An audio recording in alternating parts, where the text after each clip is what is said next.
Tahimik ang gabi sa bahay ni na Lolo Isko. Tanging hangin lamang ang maririnig habang dahan-daw ang gumagalaw ang mga dahon sa paligid. Sa bubong ng lumang bahay, may nakamasid, isang nilalang, nakayuko, hindi gumagalaw.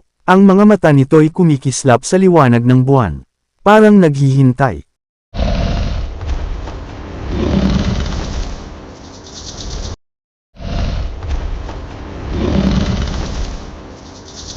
Sa loob ng bahay, biglang napadilat si Lolo Isko. May mali, ramdam niya ang kakaibang bigat sa hangin, isang presensyang matagal na niyang kinatatakutan. Mahigpit niyang hinawakan ang kanyang pendant.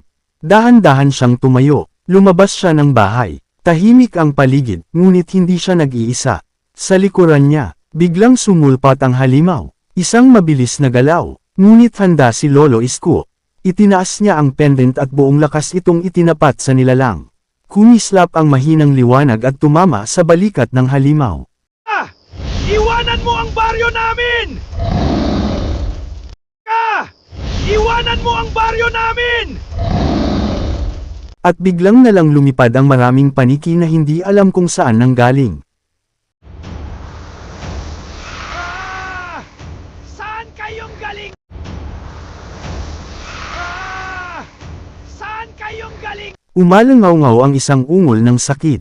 Napaatras ang nilalang, galit, sugatan, at tila hindi matanggap ang nangyari sa kanya. Sa isang iglap, tumalon ito palayo, patungo sa madilim na gubat. Sa kailaliman ng kagubatan, tumatakbo ang isang babae. Hingal, sugatan, nalilito, si Rosita, parang may tinatakasan, o may tinatakbuhan sa loob ng sarili niya. Nangyayari sa akin? Bakit ako nagkaganito? Ayoko na! Ayoko na! Ayaw niya sa nangyayari sa kanya. Hindi niya maintindihan kung bakit siya nagbabago. Sumikat ang araw. Sa tapat ng tindahan, 4 na babae ang nagkukumpulan, mahihinang bulungan ang pumupuno sa umaga. May nakita daw kagabi, hindi raw halimaw na lalaki. Babae daw, at sugatan pa. Unti-unting kumalat ang takot kasabay ng tsismis. Biglang bumukas ang pinto ng bahay ni na Lolo Isko. Pumasok si Boy, hingal na hingal, pawisan, halatang galing sa pagtakbo. Nagulat sina Lolo Isko at Lola Marina. Lo, may balita ako. Halos hindi niya mabuo ang salita. Napatingin ang dalawa sa kanya. Nilunok ni Boy ang kaba. Babae daw ang halimaw, nakita nila, tumakbo papuntang liblib na lugar. Biglang tumahimik ang buong bahay.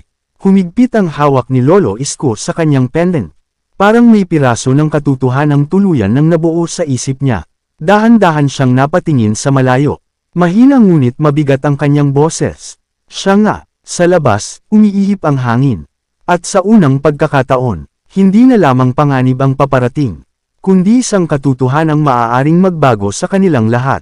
Nagsisimula pa lamang ang tunay na laban.